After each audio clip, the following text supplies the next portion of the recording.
영영시 영영군입니다.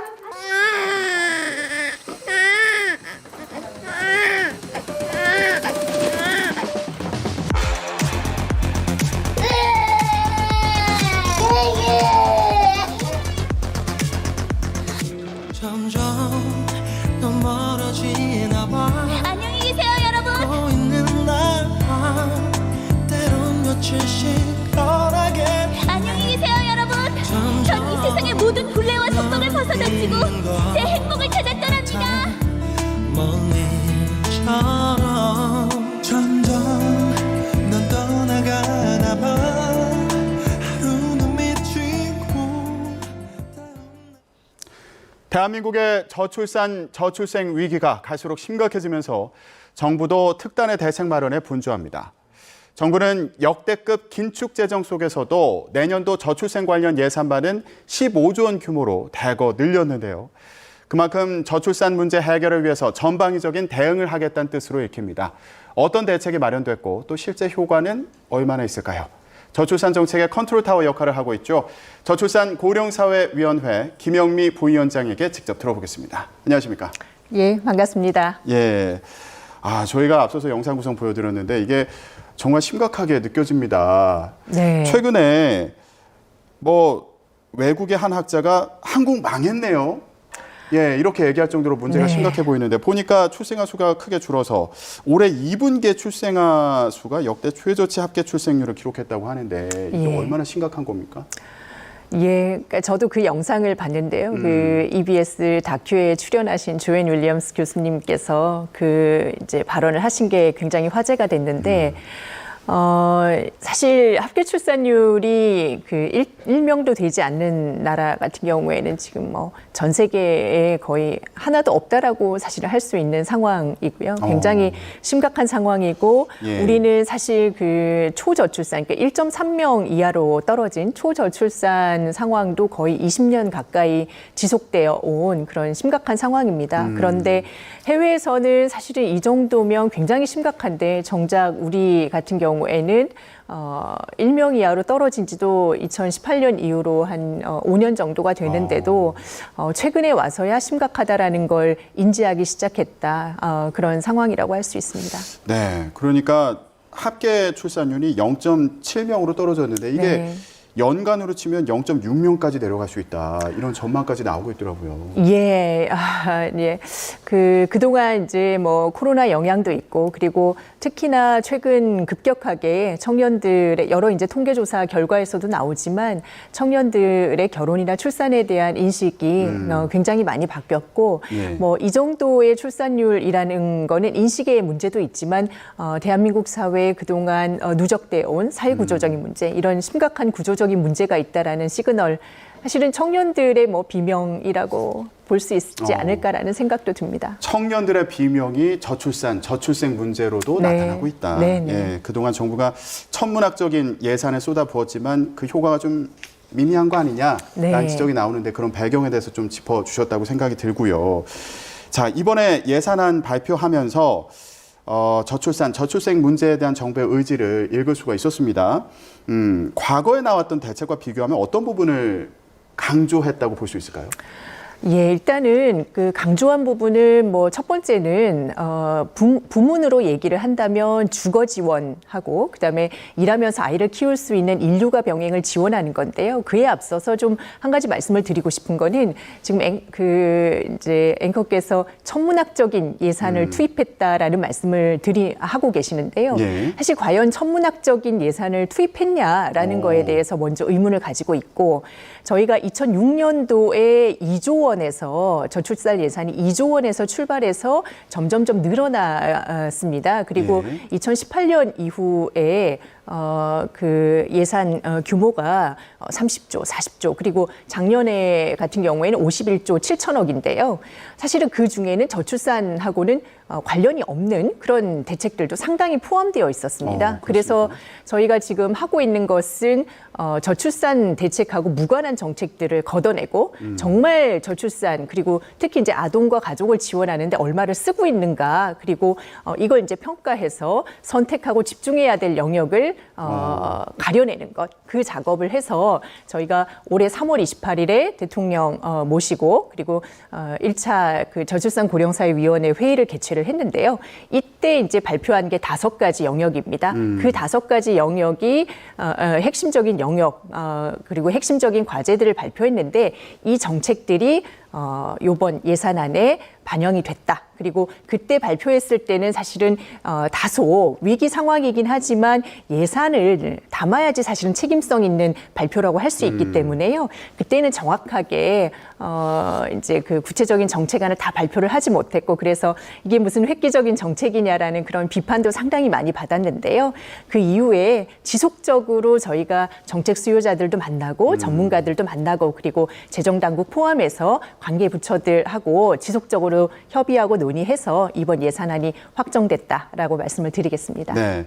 자, 이번 예산안 중에서 중요하게 보는 그 부분 중에 하나로 이제 주거 대책을 말씀해 주셨는데 네네. 여기서 눈에 띄었던 게 혼인 여부와 관계없이 아이를 출산하기만 하면 신생아 특공 기회를 준다. 네. 그러니까 기존에는 기혼 가구 위주로 이제 대책이 있었다면 이번에는 좀 대상을 다양하게 확대한 게 눈에 띄더라고요. 예, 저희가 3월에 그 회의를 했을 때도 사실은 단순히 주거 지원을 확대해달라라는 요구보다는 물론 이제 주거 지원 확대를 1순위로 얘기를 하긴 했습니다. 왜냐하면 청년들을 만나거나 이런 간담회를 해보면 결혼을 꺼려하는 출산을 꺼려하는 주된 이유 중에 하나로 1순위가 주거 문제였습니다. 그리고 그렇군요. 최근 이제 그 5년 동안 뭐 모든 국민이 다 아시는 것처럼 집값이 굉장히 많이 상승하지 않았습니까? 그런 것이 또 출생률을 일명 이하로 떨어뜨리는 핵심적인 요인이었기도 했는데요. 여기서 주거 지원을 단순히 예산을 확대했다라는 차원이 아니라 패러다임을 바꿨다라는 그런 말씀을 드리고 싶고 예. 저희가 3월에도 계속 주거 지원의 원칙, 패러다임을 좀 바꿔달라라고 국토부에도 적극적으로 얘기를 했었습니다. 즉 이제 신혼부부 위주의 특공, 그러니까 신혼부부 같은 경우에 결혼을 했을 때 이제 아이를 출산하고 그로 인해서 주거 지원에 대한 요구가 더 클 거라고 해서 지원을 하는데 그러니까 결혼을 하더라도 사실은 아이를 출산하지 않는 그런 가구들도 늘어나고 그럴 경우에는 좀 더 핀셋 타겟팅을 해서 출산한 가구가 실질적으로 혜택을 받을 수 있도록 예. 결혼이 아니라 그렇게 좀 패러다임을 바꿔달라. 그리고 최근에 이제 그 청년들이 굉장히 많이 얘기하는 것들 중에 하나는 결혼 페널티 얘기를 많이 합니다. 네. 혼자 사는 거하고 비교했을 때 결혼하면 주거 지원에서 더 혜택이 늘어나야 되는데 오히려 불이익을 받는다. 그래서 그래요? 혼인신고를 미룬다라는 얘기를 많이 해서요. 이번 대책에 중요하게 담긴 것 중에 하나는 결혼 페널티를 없애기 위한 여러 가지 대책들, 즉 이제 공공분양을 할 때 맞벌이 가구의 소득 기준을 상향하는 거. 그전에는 1인 가구의 한 1.4배 정도였다면 이번에 2배로, 네, 2배로 상향해서 맞벌이 결혼한 가구들이 페널티를 받지 않도록 그렇게 조정을 한다든지 부부가 주택 청약을 할 때 각각 개별적으로 청약을 할 수 있게 한다든지 그리고 청약통장 가입 기간을 부부가 합산 할 수 있도록 하는 이런 정책들을 통해서 결혼 페널티를 없앴다. 네, 그런 점이 중요한 부분이라고 할 수가 있고요. 예. 특히 이제 결혼을 하더라도 맞벌이의 페널티를 없앴다라는 게 굉장히 중요합니다. 그 결혼한 부부들에게 그 이제 전세 자금이라든지 구입 자금 대출 지원을 하는데요. 대출 지원을 할 때 그 대출 지원을 받을 수 있는 소득 기준이 상당히 낮았습니다. 그러니까 1인 가구가 전세 자금 같은 경우 그러니까 그 전세 자금 같은 경우에 6천만 원 그리고 이제 그 구입 자금 같은 경우에는 7천만 원이었다면 소득 기준이요? 소득 기준. 예. 그러면 사실은 맞벌이를 하면 뭐 7천만 원은 사실 훌쩍 좀 넘어버리 6, 7천만 원은 넘는 경우들이 상당히 많습니다. 그럴 경우에는 이 대출 지원을 받을 수 없는 그런 문제들이 있어서 맞벌이를 하는 가구에게 더 불리하다라는 그런 이제 문제 제기들을 상당히 많이 했었던 터라 그래서 저희가 3월에 발표할 때는 이 기준을 상향을 해달라고 했는데 당시에는 이제 재정적인 문제들을 고려해서 전세자금 같은 경우에는 이제 6천에서 7,500 그리고 구입자금 같은 경우에는 7천에서 8,500의 소득 까지 이제 받을 수 있도록 확대를 좀 더 했었습니다. 예. 근데 요번에 이제 발표된 안에는 이거는 요대로 이제 진행을 하고 출산한 가구, 그러니까 올해 출산한 경우에 2년 이내 이제 그 2년까지 이제 자금 대출을 받을 때 예. 전세든 그 구입이든 둘 다 부부 합산 소득이 1억 3천까지도 지원을 받을 수 있도록 대폭 확대를 했다. 예. 그래서 단순히 지원 금액의 문제가 아니라 어떤 지원을 하는 정책의 패러다임을 전환했다라는 그런 의미 부여를 할 수 예. 있을 것 같습니다. 결혼 여부에 국한한 게 아니라 아이를 중심으로 대책을 마련했다. 예, 맞습니다. 이 측면에서 좀 눈길이 갔는데, 근데 이전에는 아이가 한 셋은 있어야지 네. 그 분양받을 때 좀 혜택을 받는다 이렇게들 얘기했는데 네네. 이번에는 대책을 보면 아이가 한 명만 있어도 네. 혜택을 받을 수 있다. 이것도 또 의미가 있어 보이더라고요. 예, 맞습니다. 네. 그전에는 주로 다자녀 특공 제도가 거의 뭐 유일하다라고 할 수가 있었는데요.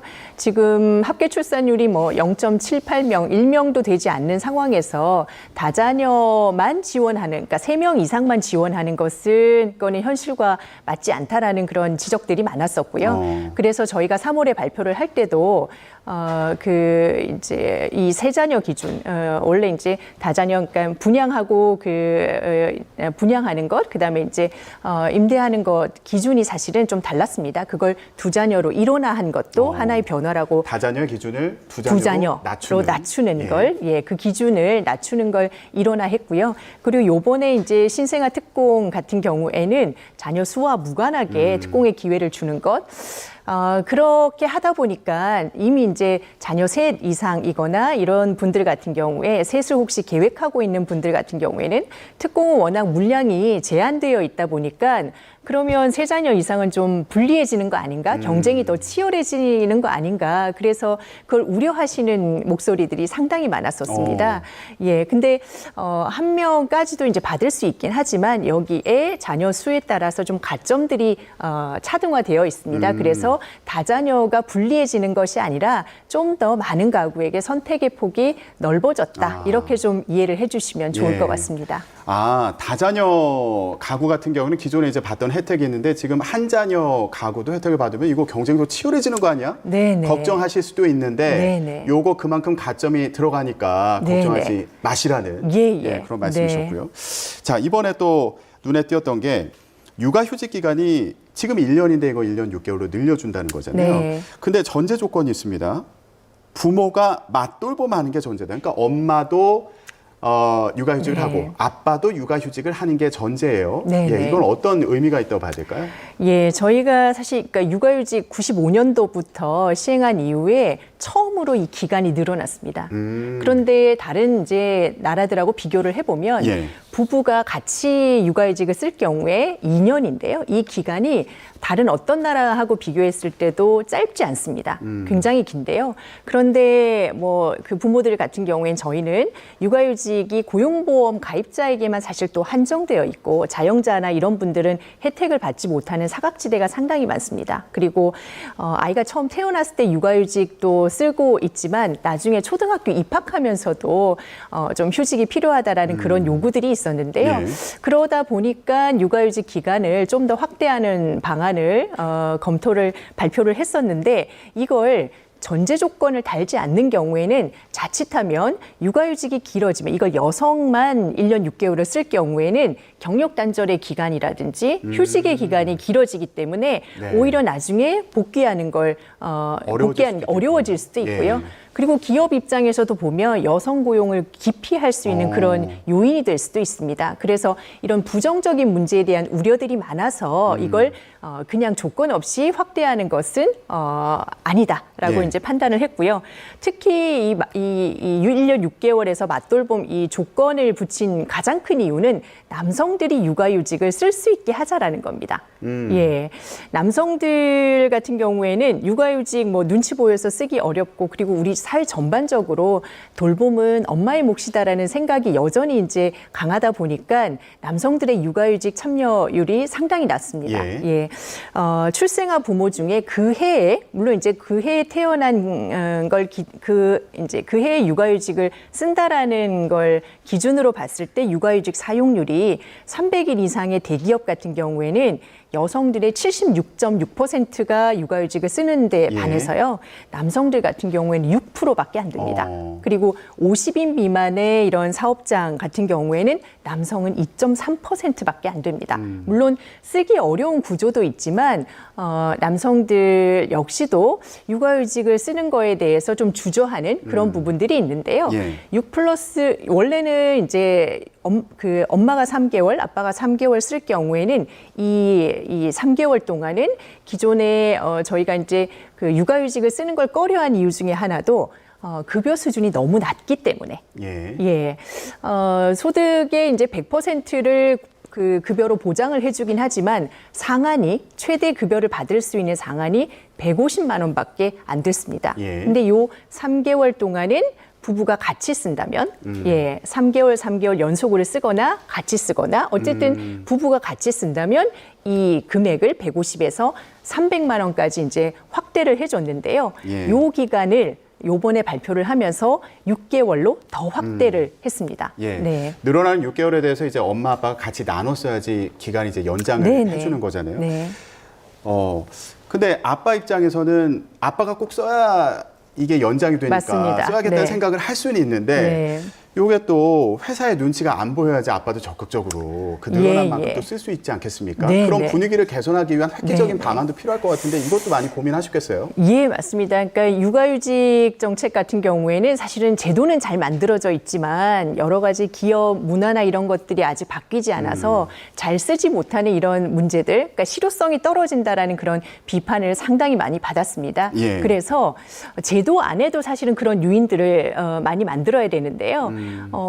남성들 같은 경우에 눈치 보여서도 있지만 급여 수준이 너무 낮아서 사실 쓰지 못한 부분도 있기 때문에 예. 최소한 그 아이가 태어났을 때 그 짧은 기간이라도 같이 쓴다면 급여 수준도 올려주고 나중에 이제 6개월도 추가해주겠다라는 그런 그 육아휴직을 쓰는 부모에게 대한 인센티브 예. 그리고 요것과 함께 육아휴직 이거 같은 경우에는 대체 인력을 구하는 문제라든지 육아휴직을 쓰는 동안 업무가 다른 동료에게 또 전가될 수 있어서 좀 더 눈치를 보는 그런 부분도 그럴 수 있습니다. 있죠.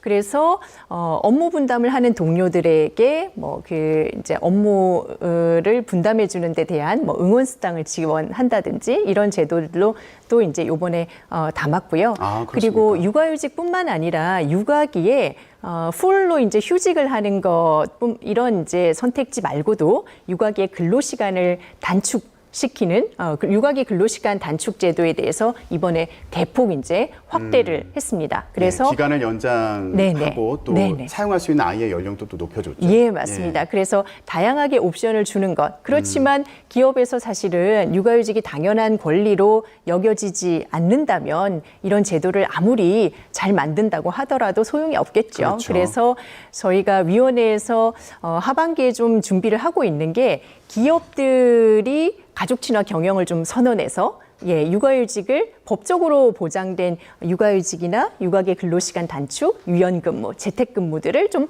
활성화할 수 있도록 기업 CEO들의 관심을 좀 촉구하고 그리고 사회 전반적인 그런 분위기를 모아갈 수 있도록 대대적인 그런 기업 동참하는 그런 캠페인 행사들을 또 준비를 하고 있습니다. 아, 예. 이제 하반기에도 많이 바쁘시겠습니다. 예. 자, 이번에 대책을 보니까 아이돌 보험 서비스 같은 경우에도 정부가 지원을 확대하고요. 그리고 부모 급여도 확대하기로 했습니다. 그러니까 아이를 키우는 데 드는 그런 비용 부담을 네. 좀 덜어주겠다 이런 취지로 보이거든요. 예. 부모 급여는 그 대통령님 공약 사항이기도 했고 국정과제에도 반영이 돼서 영아기에 어쨌든 초기에 집중적으로 그러니까 여러 가지 비용들이 들어갈 때 초기에 그 부모들이 양육 비용에 대한 부담을 느끼지 않고 아이를 키울 수 있도록 지원하는 걸 목적으로 이 부모급여를 도입을 했고요. 그리고 워낙 우리는 육아휴직이 을 보편적으로 사실 쓸 수 없기 때문에 그 기간 동안 육아휴직 급여에 어떤 좀 상응할 수 있는 그 정도의 이제 비용을 지원을 한다라는 그런 의미도 있습니다. 부모급여 같은 경우에는. 예. 그리고 아이돌봄 서비스는 상당히 이제 수요가 많은데 공급이 부족하다 보니까 보니까 대기해야 되는 기간이 굉장히 길어지는 이런 게 이제 상당히 문제가 있었고요. 예. 그리고 소득계층에 따라서 그리고 자녀가 많을수록 좀 더 이제 그 아이돌봄 비용에 부담이 많이 드는데 이 비용 부담을 좀 더 덜어주기 위한 정책들이 좀 많이 요구가 됐었습니다. 예. 그래서 요번에 발표한 거에는 2자녀 이상 가구 같은 경우에는 본인 부담금 10%를 정부가 추가적으로 지원하고 더 이제 많은 가구가 혜택을 받을 수 있도록 돌봄 수당도 5% 정도 인상하는 이런 대책들을 담았습니다. 예, 많은 분들이 혜택을 봤으면 좋겠습니다. 네. 자, 이번에 나온 대책 중에 또 관심이 갔던 것 중에 하나가 임신을 준비하고 있는 부부를 위해서 사전 건강관리 사업을 네. 신설하기로 한 겁니다. 이게 혼인 연령도 높아지고 그리고 여성의 출산 시기도 좀 늦어지는 네, 그런 네. 경향을 보이니까 이런 상황을 좀 고려한 거 아닌가 싶었는데. 예, 맞습니다. 어떻습니까? 네. 저희가 그 2022년 기준으로 봤을 때 결혼 연령이 남성이 33.7세, 그리고 여성이 31.3세입니다. 예, 그리고 처음 이제 출산하는 연령이 33세인데요. OECD 국가 중에 우리나라가 합계 출산율도 제일 낮지만 초산 연령도 제일 높습니다. 그러다 보니까 고령 임신 그런 비율도 상당히 높아지고 사전에 그 이제 이 임신과 관련된 건강 관리의 중요성이 더 이제 강조되는 그런 시기라고 할 수가 있고요. 예. 최근에 저희 위원회에서 그 난임 지원과 관련해서 좀 현장에 어떤 의견들이 있는지 의견을 듣는 과정에서 난임 시술을 하는 그런 이제 고령의 그 여성들, 그러니까 그 임신을 준비하는 여성들이 어떤 얘기를 했냐면요. 결혼하고 내가 원할 때 임신하고 출산할 수 있을 줄 알았다.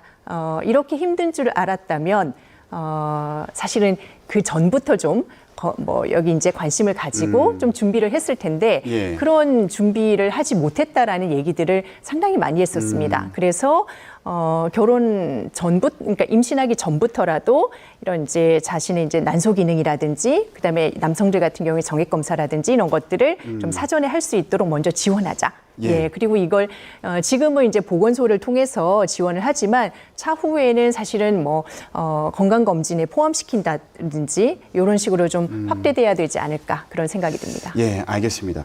자, 이번에 내놓은 그 대책에 대해서 얘기했는데 마지막으로 짧게요. 앞으로 네네. 추가적으로 좀 준비하고 계신 사안이 있다면 좀 소개해 주시죠. 예, 요번에 이제 예산안에 발표된 거는 예산이 담긴 특히 이제 그 정부 예산이 담긴 그런 사업들 위주로 저희가 3월 28일 회의 때 발표했던 5대 핵심 영역의 핵심 과제들 중심으로 예산안에 거의 고스란히 다 담겼고 더 획기적으로 좀 예산이 담겼습니다. 그렇지만 이제 요거는 핵심 과제들이고요. 차후에도 그러니까 초등돌봄 강화라든지 다자녀를 추가적으로 지원하는 대책이라든지 뭐 일과 육아를 병행하기 위해서 실효성을 높이기 위한 그런 정책들에도 좀 더 이제 여러 정책 수요자들의 말씀들을 듣고 추가 그런 과제들을 발굴하고 부처하고 협의해서 확대해 나갈 거고요.